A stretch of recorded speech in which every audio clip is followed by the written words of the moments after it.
So here we have the cylinder head removed, and here is the cylinder head and the very important sought after gasket. I'm hoping that I can pick one up that has an increased thickness that I'll effectively be able to reduce the compression ratio on this engine. However, if not, maybe I need to custom make something or look at machining something custom, which I'm not really keen about. It's incredibly costly. Alternatives, maybe stack 2 gaskets up on top of each other, or 3 gaskets. That's just asking for trouble, I imagine, but I'm trying to keep costs low. I'm going to have to figure this one out. I don't want to spend a lot of money. Hopefully I don't have to. Based off of Wikipedia, we have a mathematical formula for the compression ratio of an engine.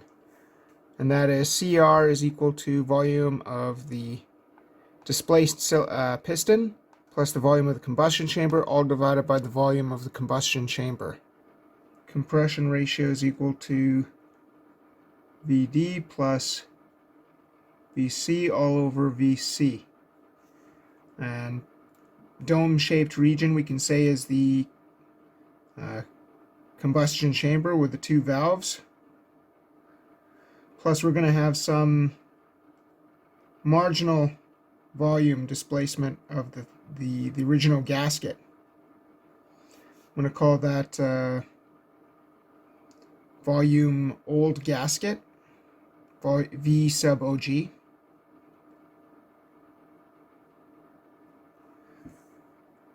So volume displaced, we don't know what our combustion chamber volume is.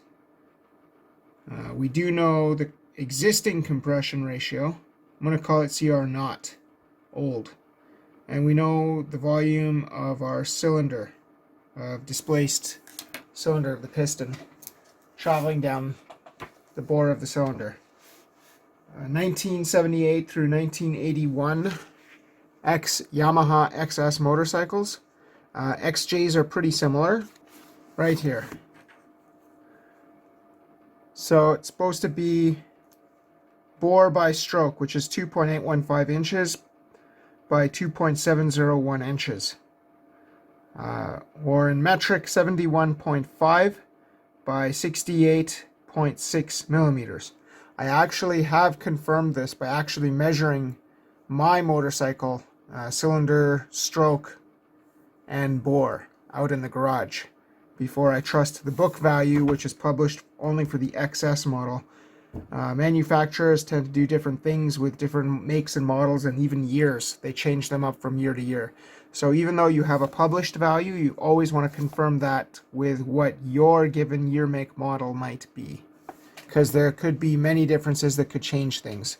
But as it stands, I actually confirm these values from what my 1983 XJ 1100 in the garage is. So this volume OG is going to be the thickness of our gasket, volume, compression chamber, and then the volume of the actual displaced piston as it travels down the cylinder, which is volume displaced, which is equal to pi d squared over 4 times S, which is, so our diameter in this case is 71.5 millimeters or 7.15 centimeters. And our stroke is going to be 6.86 centimeters. So our volume displaced is equal to pi 77.15 centimeters squared times 6.86 centimeters all over 4. It's equal to volume displaced is equal to 275.439. To 6 significant digits, just to be extra accurate. Why not? 411 centimeters cubed. That is this volume in here.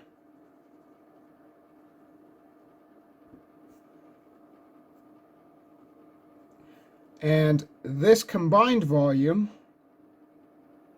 which is the combustion chamber plus our original gasket thickness, which I actually measured to be 0.045 inches thick, which is,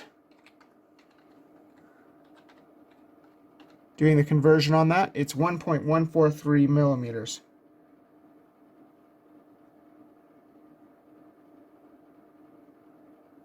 Which is, wouldn't say that it's equal to, but it, let's say that it compares to 0.1143 centimeters. Just because I like to work in centimeters. Is the original thickness of the gasket. Combustion, so gasket and combustion chamber is our VC, old gasket, which I'm going to denote as, when I get there, volume old, but I'll clarify that later. So the volume of our combustion chamber is what we need to calculate based on compression ratio and volume displaced. So if we rearrange this equation here, we're going to get compression ratio old times volume of combustion chamber. I'm actually just going to use a combustion chamber old, because we're going to increase our combustion chamber volume by using a thicker gasket, this one here. But in any case, I'm just going to use notation, I'm just going to call it CO. CO. It's equal to VD plus VCO. So CROVCO is equal to, or should I say minus VCO, is equal to VD. So factoring out VCO, get CRO minus 1 equal to VD. And VCO is equal to VD divided by CRO minus 1. Plugging in our values for VD and compression ratio 9.2.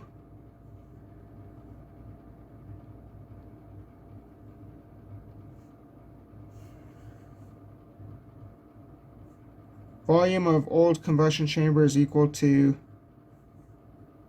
275.439411 centimeters cubed divided by 9.2 minus 1. It's equal to 33.590172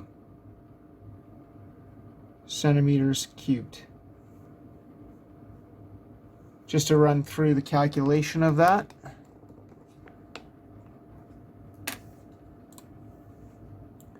$275.439411 divided by 8.2, 33.590172.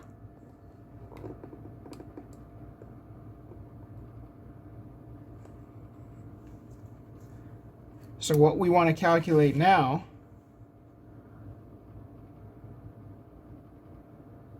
based on a desired compression ratio of between 8 and 8.5, what our new volume of the combustion chamber is going to be. So we want a compression ratio equal to 8.0, which I would find ideal, given a turbocharged application, just generally speaking. And the reason I say that is based off of this website that I found here. Source for late model muscle car, truck, and off-road parts, RPM outlet.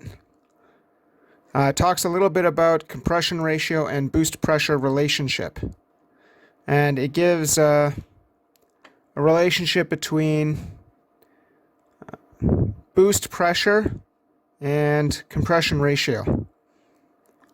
So if you read this web page, just basically says the effective compression ratio and static compression ratio.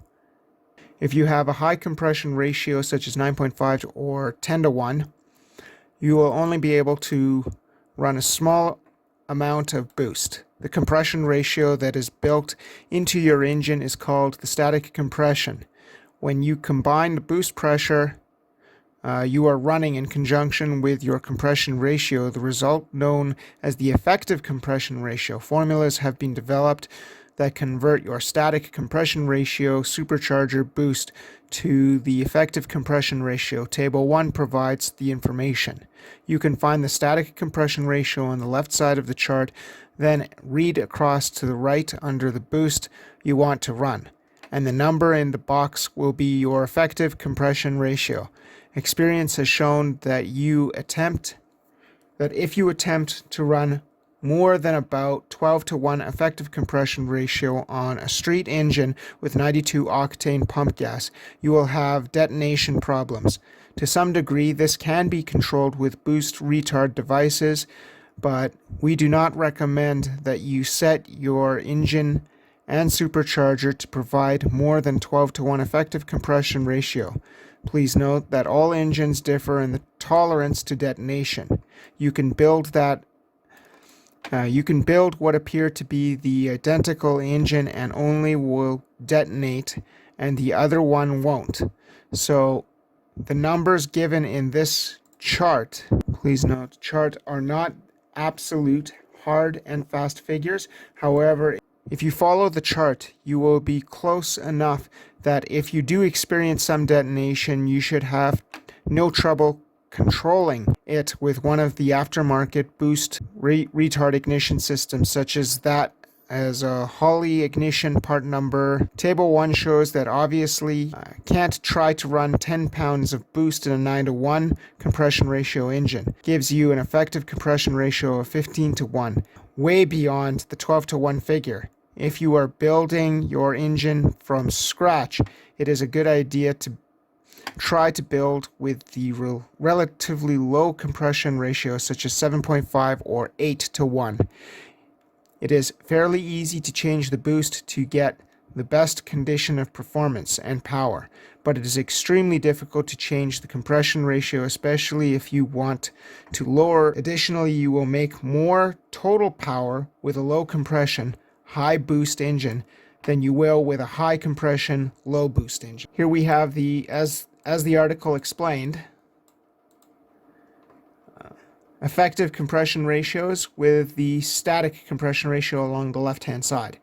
So I mentioned our ideal, or my ideal, that I'd like to shoot for is an 8:1 compression ratio, which gives me the option to boost between 6 and 8 pounds per inch squared boost pressure. So maybe 7 pounds boost. And it'll still allow some reasonable low-end acceleration before the turbocharger kicks in. Whereas if I drop down to a 7.5, yes, I can afford to tolerate much more boost, maybe 2 or 3 pounds more, but at the expense of off-the-line acceleration suffering because of a lower compression ratio, and thus less power before the turbo kicks in. So this page is really great because it gives more information on the intercooler boost relationship, benefit of using an intercooler as opposed not to. It's RPM outlet.com, boost-compression-ratio-chart HTM. So our compression ratio we desire, I'm going to call it CRN for CR new, 8.0. And CR new is equal to volume displaced, we know, plus VC new all over VC new. We do not know VC new. We know VC old, but not VC new. So the rearranged formula we'll still continue to use, which was VC new is equal to VD over CR new minus 1. So our VC new is equal to 275.43941 centimeters cubed divided by our new compression ratio of 8.0 minus 1. VC new is equal to 348,487 centimeters cubed. So from this new volume, we can calculate our increased thickness of this gasket. I'm going to call this thickness little t. So there's little t old and little t new. We want little t new. So little t new, if I'm correct, is equal to, because the t we're going to calculate is basically the total thickness of gasket, but that does not reflect, that's not correct. I'm gonna come back to that because that's just not making sense to me at the moment here. This is our new combustion chamber volume. This is our old combustion chamber volume. So the difference between these two will reflect the gasket thickness. So delta VC is equal to VC new minus VC old. It's equal to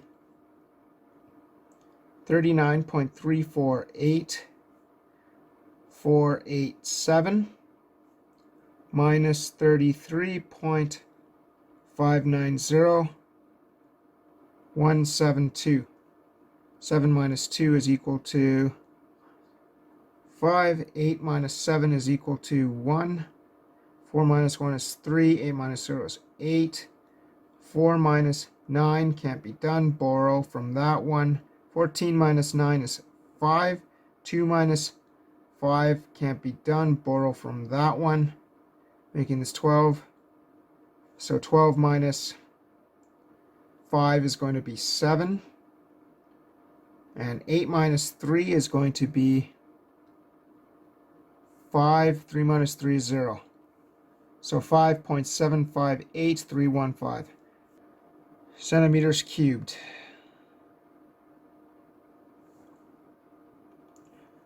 So delta V is equal to pi d squared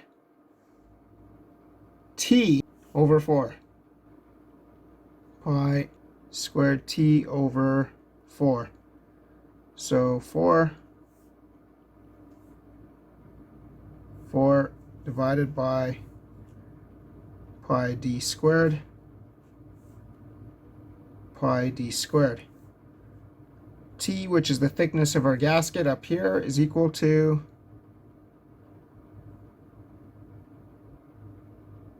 5.758315 centimeters cubed. Pi diameter at 72 millimeters, not our 7.15. And I'll explain in a second. You can use, for all intents and purposes, if you want to use it, doesn't change the answer all that much. 7.15 centimeters squared is equal to, crunching that out, should be 0.143414 centimeters. Because 2 centimeters cancel 3 centimeters to give you single centimeters. So units work out. 0.143414 centimeters. Okay, so I can make sense of this now. When we calculated this figure over here, compression rate, volume of the combustion chamber old, 33.590,172 centimeters cubed, we were effectively calling this whole thing the combustion chamber. The volume of the combustion chamber itself, yes, but also the volume of this little sliver volume that our old gasket included in that. And where we were calculating the volume of the new combustion chamber, we were doing also likewise. Or subtracted our old combustion chamber volume from our new combustion chamber volume, we were also effectively subtracting the volume of our thinner 0.1143 centimeter gasket that was removed from the engine from our larger intended gasket thickness. The volume of our larger intended volume gasket thickness. Just going to exaggerate this.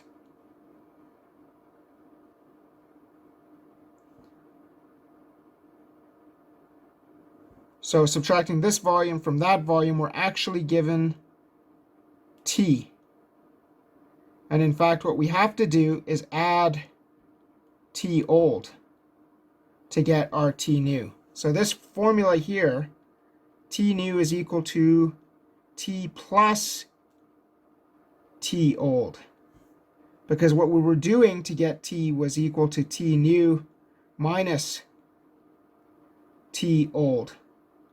That is at the singular dimension level, but not the volume level, but it works out to be the same. So whether you call it V new minus V old or T new minus T old gives you T or V, right? The logic is that as such. So this is not our actual gasket thickness. Our actual gasket thickness that we have to get machined or manufactured is T plus T old, which gives us T new. Also include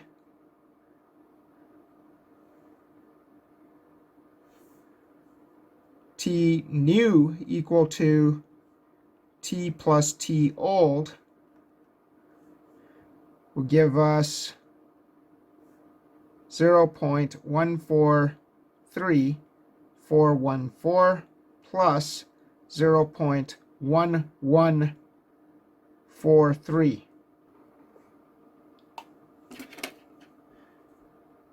.257714 centimeters, which is a centimeters, so is metric. To get that as an imperial, simply divide that by 2.54. 0.257714 times divided by 2.54. It's a hundredth thou, approximately.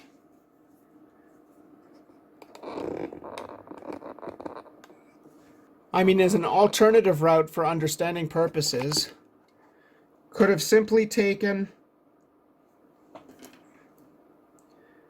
this lesser volume, calculated this volume, 71.15, 7.15 centimeters diameter, and 0.1143 centimeters. So pi d squared times the thickness, taken that sliver of volume, subtracted it from this number to get our volume of combustion chamber only, simply VC. VC stays constant. VC is just this part. Stays constant between the old calculation and the new calculation, right? So when you get VC equal to this slightly smaller number, subtracting that from this would have also given you some algebra. You would be calculating T new straight away instead of having to calculate T and then adding T naught back on to get new T, which is our gasket thickness that we're looking for, 0.101 inches. And as a final,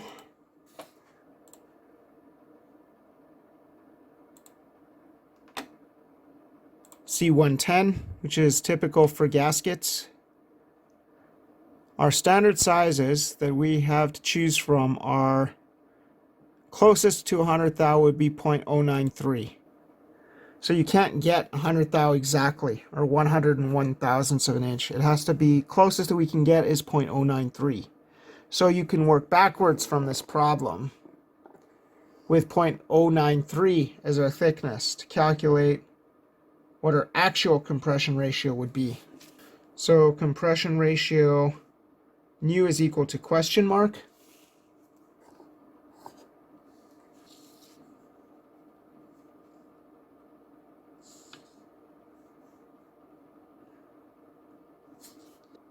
Based off T nu, or T.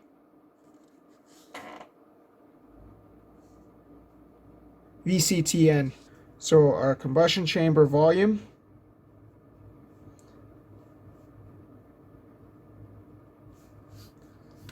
plus Tn equal to, based off of 0.093 inches, 0.093 inches, multiply that by 2.54 centimeters over 1 inch is equal to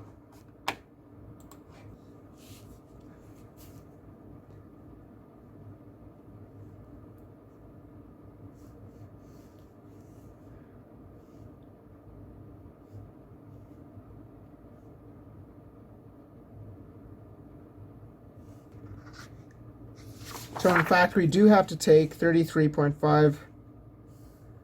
So VC is equal to VCO minus pi d squared T old. Pi d squared T old. This smaller, this thinner gasket, the old gasket, by 4, which is equal to 33,590,172. This pi d squared is going to be pi times 7.15 centimeters squared times 0.1143 centimeters. It's our old gasket thickness, divided by 4 is equal to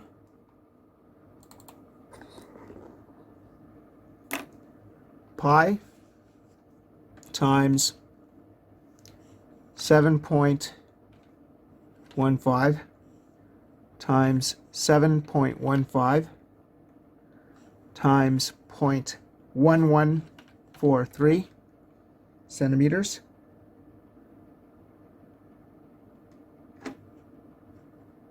divided by 4, 4.589.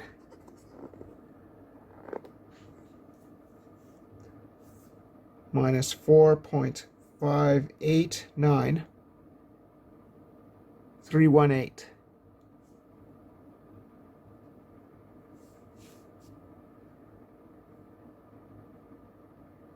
Six, 12 is going to be 4, 5. Can't be done. That's going to be 8. It's going to be 9. It's going to be 11 minus 3, 9, or 8. 9, 10, 11, yeah. 9 minus 9 is 0. 8 minus 8 is 0. 5 minus 5 is 0. That worked out so perfectly to 20, or this can't be done, so it's 2. 13 minus 4 is going to be 9. 29 centimeters. VCTN is equal to VC plus V of just this volume, V thickness nu, based on 0.23622 centimeters thickness, which is equal to 29.000 0.854 centimeters cubed plus pi d squared Tn over 4.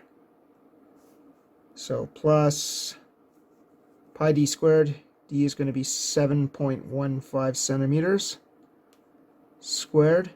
The thickness is 0.23622 centimeters.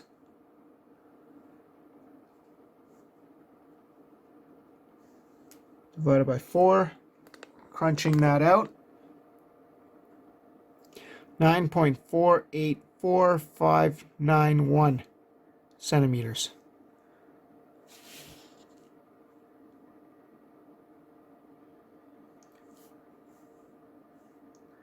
Five, 4, 4, 5, 8, 4, 8, 3. 38,485. Plugging that into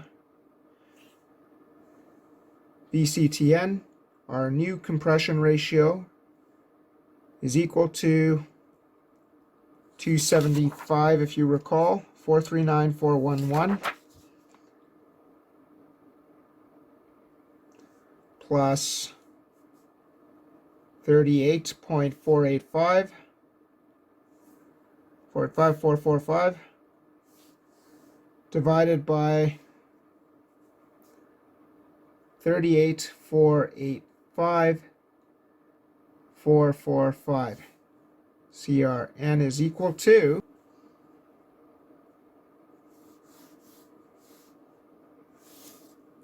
so our new compression ratio based on a 0.093 inch thickness of copper, C110 copper,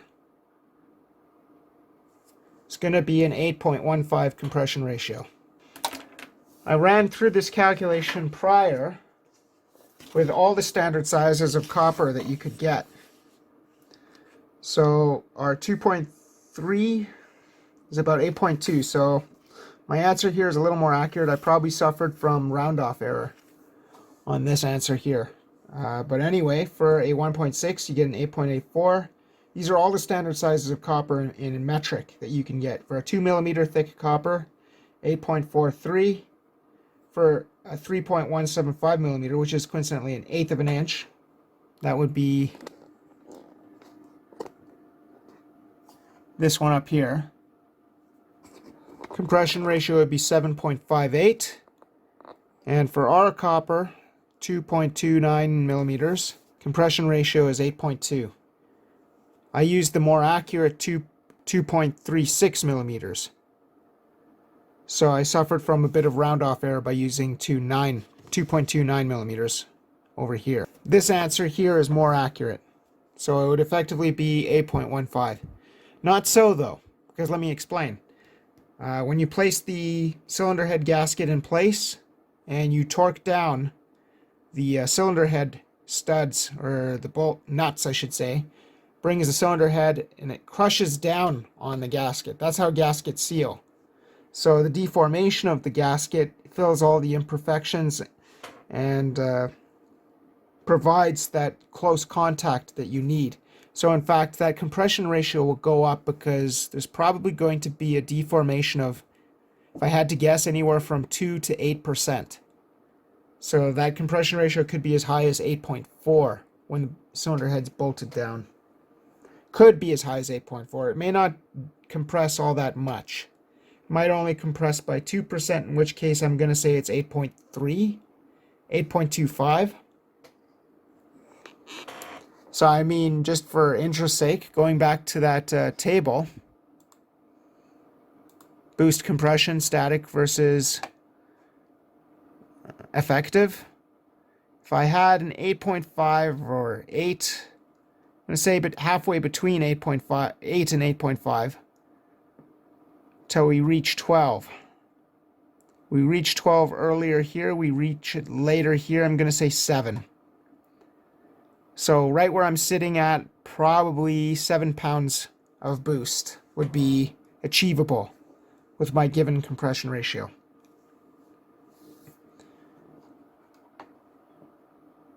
Not bad. And that was modeled from taking a picture of the old cylinder head gasket from above.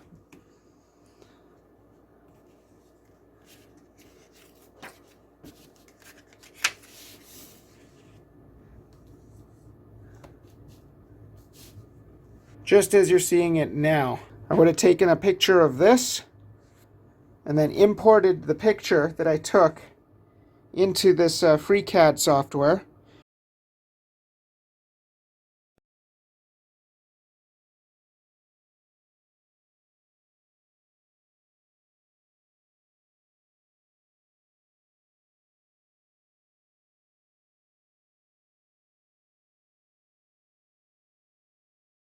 Into the CAD environment. And what had to be done around the gasket, you would have had to have laid down a series of curves and lines to essentially trace out the gasket.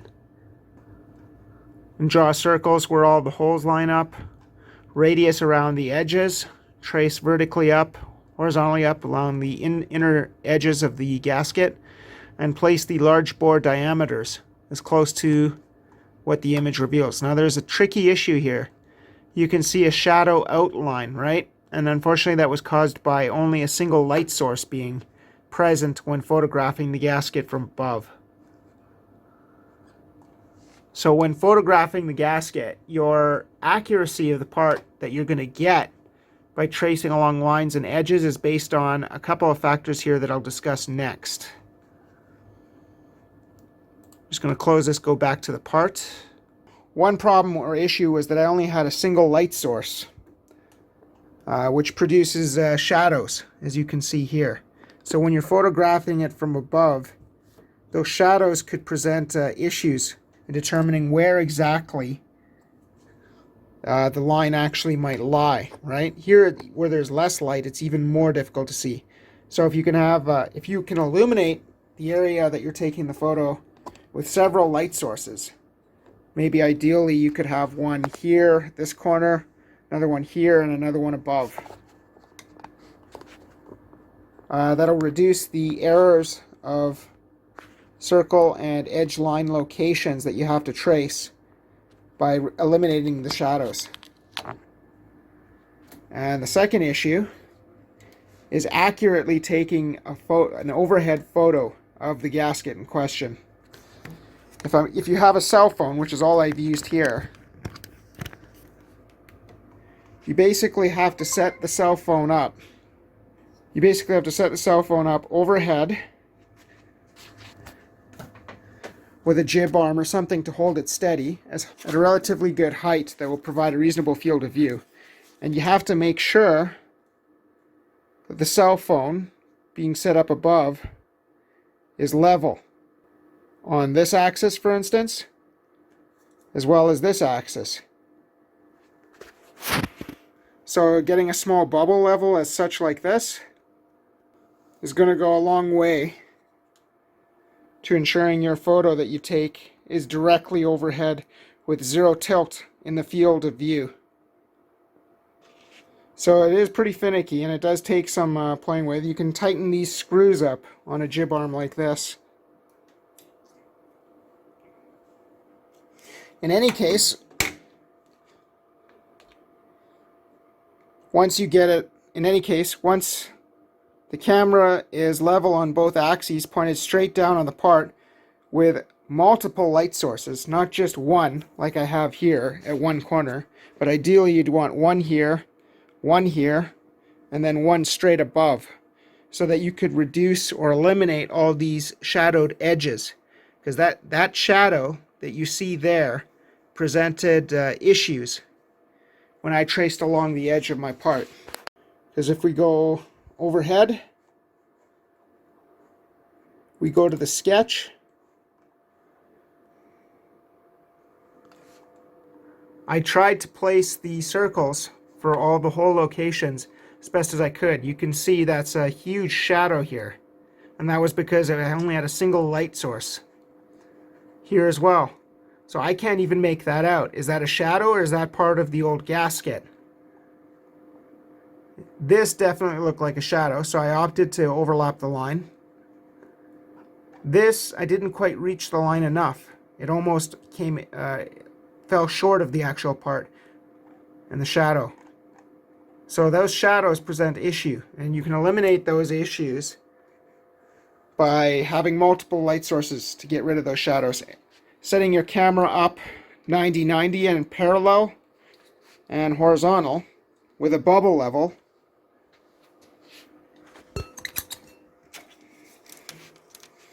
Also make sure that you have a true and accurate representation of the part as it exists without having a skewed angle or representation of it. So as an extreme, if I tilt the camera forward, that is not correct. That's an extreme. You can see that the part it's going to photograph is going to be larger here. It's going to be larger at this end and smaller at this end. That will produce a very erroneous dimensioned part when you import the drawing into a CAD program. You definitely want to make sure with a bubble level that you have the camera lens at exactly horizontal in both axes or planes.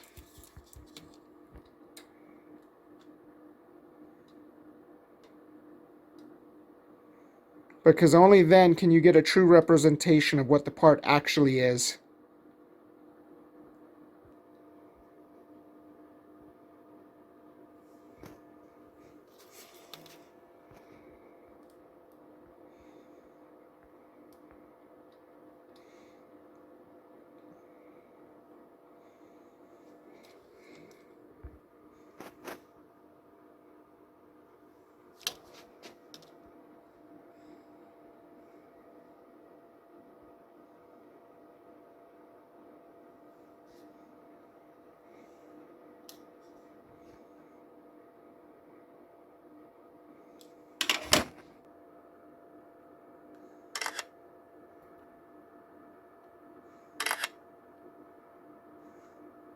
And of course, shutting the flash off to your camera if you already have a light source or several point light source, because the flash itself may produce shadows that are undesirable.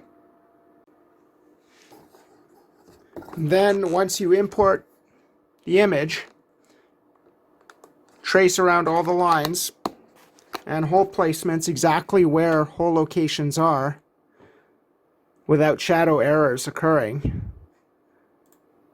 And you can basically extrude the part in the thickness that we calculated as a standard. So we're using C110 copper, 0.093 inches. Would extrude it to about 2.3 millimeters, which gives you the part. And then you can export this part, as most machine shops, they can work with perhaps a STP, a standard, a DXF file common between some machine shops. You'd have to talk to the machine shop what file format they want it at. You can simply export it and email it to them. And I did that with several machine shops. And the machine shop that I chose to manufacture this part was not the cheapest one, but they were the only shop in town that had the thickness we just calculated as being the most desirable thickness. And a week later, after providing them the part file, I received my 2.3 millimeter thick, or 0.093 inch thickness copper head gasket.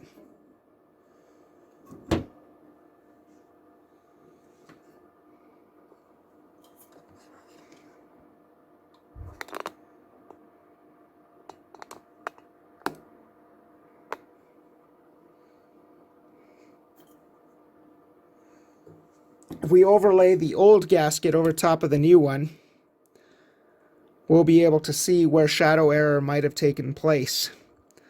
Now this is pretty close. The hole locations, bore locations of this part are almost on par, almost perfect to where the old gasket suggested it should be. However, you can see some over here in this corner right there. That hole is a little too far that way, so it's not lined up perfectly here. And especially the true with this lower hole here. That might be so bad, in fact, right here, that I might actually have to take a Dremel tool and widen that out towards this end here. As for all the other holes that I'm looking at right now, it almost seems to be perfect.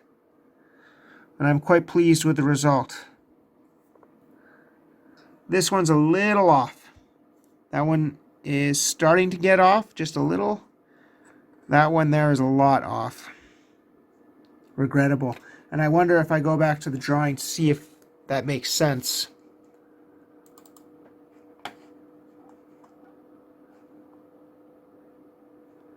Yeah, this up here definitely was a shadow, but I should have moved that circle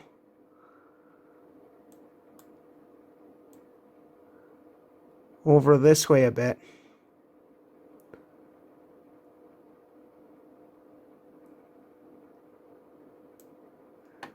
That should have been the true location of that circle, so I'm going to keep that there.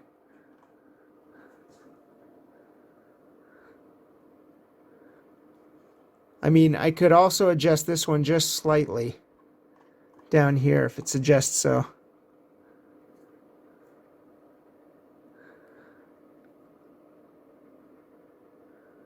I don't think I'm too bad on that one. I'm going to leave that circle alone. It was really just that one. I had no idea that that was a shadow. I thought it was part of the part. Okay. So close it. That new hole has been positioned right there. I am going to save this for if I ever have to remanufacture this gasket, that hole will be in the correct location. File, save.